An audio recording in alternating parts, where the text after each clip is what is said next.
하이닉스보다 적어! 우리가 최다! 기해준사! 2025년 초 SK 하이닉스가 전 직원 성과급을 발표했습니다. 기본급의 2,964%, 연봉으로 치면 1.5배 수준입니다. 삼성전자 반도체 부문에서 이 소식이 퍼지는 데는 채 하루도 걸리지 않았습니다. 사내 게시판에 글이 쏟아졌습니다. 왜 우리는 하이닉스보다 적냐? 우리도 같이 역대급 실적을 냈는데. 삼성전자 반도체 부문이 받은 성과급은 연봉의 47%였습니다. 47%입니다. 하이닉스가 150%를 받을 때 삼성은 47%였습니다. AI 반도체 호황으로 두 회사 모두 역대급 실적을 기록한 그 해였습니다. 같은 산업, 같은 호황. 그런데 보상은 하늘과 땅 차이였습니다. 12만 9천 명. 삼성전자 전체 임직원 수입니다. 이 사람들 가슴에 불이 붙었습니다. 그런데 이 분노, 단순히 숫자 차이 때문만은 아닙니다. 이 구조가 어떻게 만들어졌는지를 알면 훨씬 더 복잡한 이유가 보입니다. 그리고 그 이유 안에 훨씬 더 무서운 문제가 숨어 있습니다. 먼저 배경부터 말씀드리겠습니다. SK 하이닉스의 성과급 기준은 영업이익입니다. 회사가 돈을 많이 벌면 그 이익의 일정 비율을 직원과 나눕니다. 상한도 없습니다.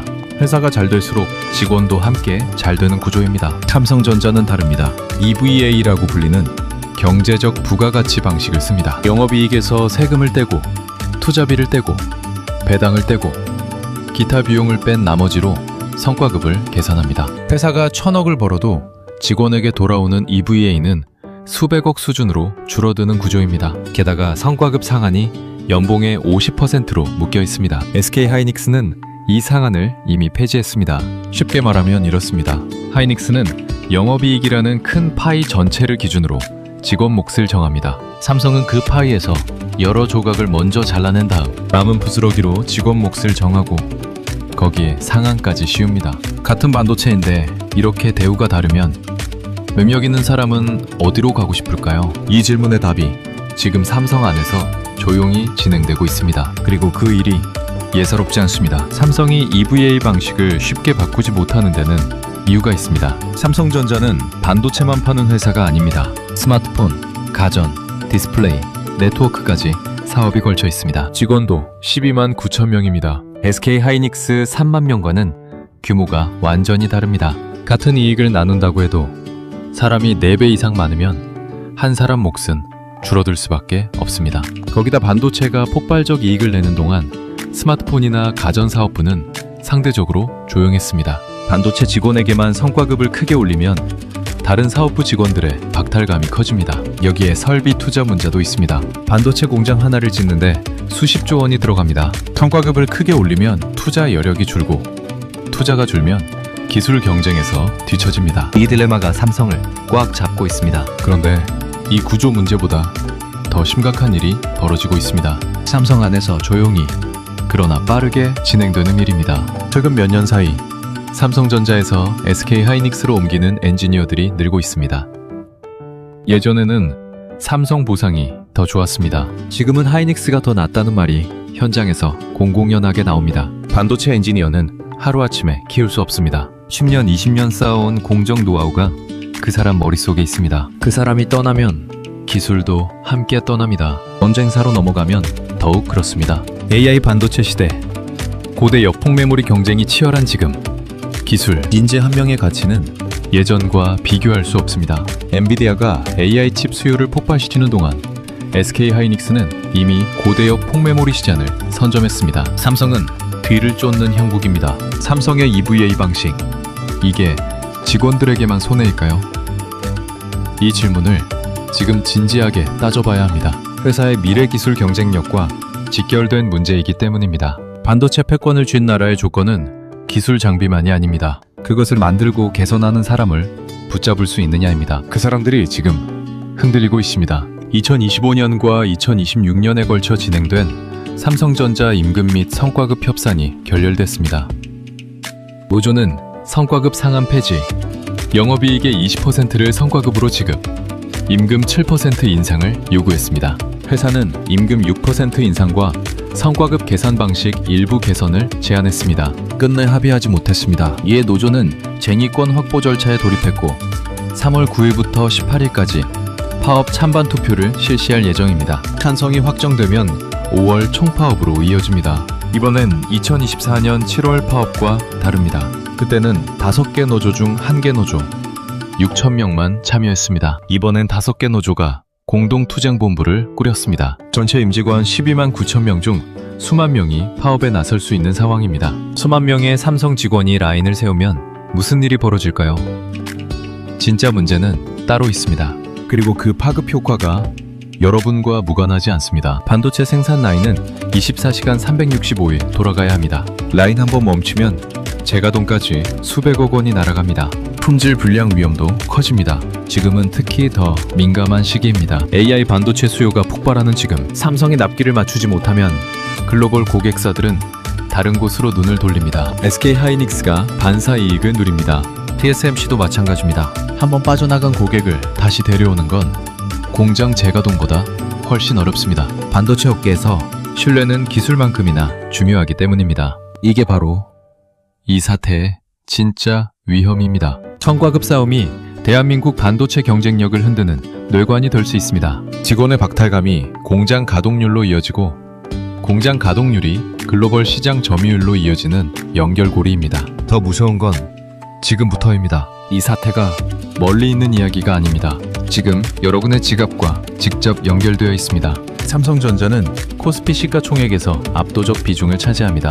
국민연금도 삼성전자 주식을 대규모로 보유하고 있습니다. 50, 70대 여러분이 가입한 퇴직연금, 삼성 관련 펀드도 삼성전자와 연결되어 있습니다. 삼성전자 주가가 흔들리면 여러분의 연금 계좌 잔액도 함께 흔들립니다. 그냥 남의 회사 이야기가 아닙니다. 더 무서운 건 이게 단기 이슈가 아니라는 점입니다. 파업이 한번 지나간다고 끝나는 문제가 아닙니다. EVA 방식이 유지되는 한 인재 유출은 계속됩니다. 기술 경쟁력은 서서히 약해집니다. 실적이 흔들리면 주가도 따라갑니다. 삼성이 흔들리면 대한민국 노후 자산이 흔들립니다. 이게 이 사태를 단순히 노사 문제로 볼 수 없는 이유입니다. 이제 가장 중요한 이야기를 드리겠습니다. EVA 방식이 만들어낸 악순환을 정리해 보겠습니다. 회사 이익이 들어도 직원 몫은 상한에 막혀 제한적입니다. 박탈감이 쌓입니다. 능력 있는 인재부터 조건 좋은 경쟁사로 떠납니다. 기술 노하우가 빠져나갑니다. 미래 이익을 낼 기반이 흔들립니다. 주가가 내려갑니다. 여러분의 노후 자산이 줄어듭니다. 이 악순환은 이미 시작됐습니다. SK 하이닉스가 고대 역폭 메모리 시장을 먼저 잡은 것도, 삼성이 뒤를 쫓는 구도가 된 것도 기술과 인재의 격차에서 비롯됐습니다. 삼성전자의 성과급 분쟁은 임금 싸움이 아닙니다. 대한민국 반도체 패권과 50, 70대 여러분의 노후 자산이 걸린 구조적 위기입니다. 이것이 이 사태의 정체입니다. 그렇다면 우리는 지금 어떻게 해야 할까요? 이 사태는 삼성 한 회사로 끝나지 않습니다. 도미노처럼 연결되어 있습니다. 삼성이 인재를 잃으면 SK 하이닉스가 강해집니다.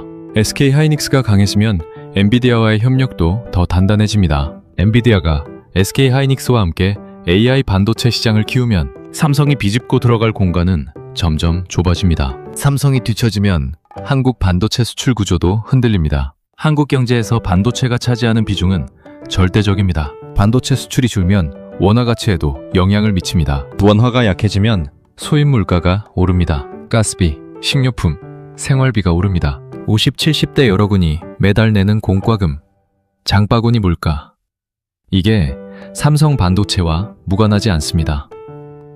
성과급 싸움이 식탁 위 물가까지 연결되는 고리입니다. 이게 끝이 아닙니다. 57세 삼성전자 반도체 부문 직원 박 씨를 떠올려 보겠습니다. 23년째 같은 라인에서 일하고 있습니다. 올해 성과급 47%를 받았습니다. 대학생 자녀 둘, 은퇴 후 준비해온 주택담보대출 상환이 남아 있습니다. SK 하이닉스로 옮긴 같은 나이 동료는 성과급 150%를 받았습니다.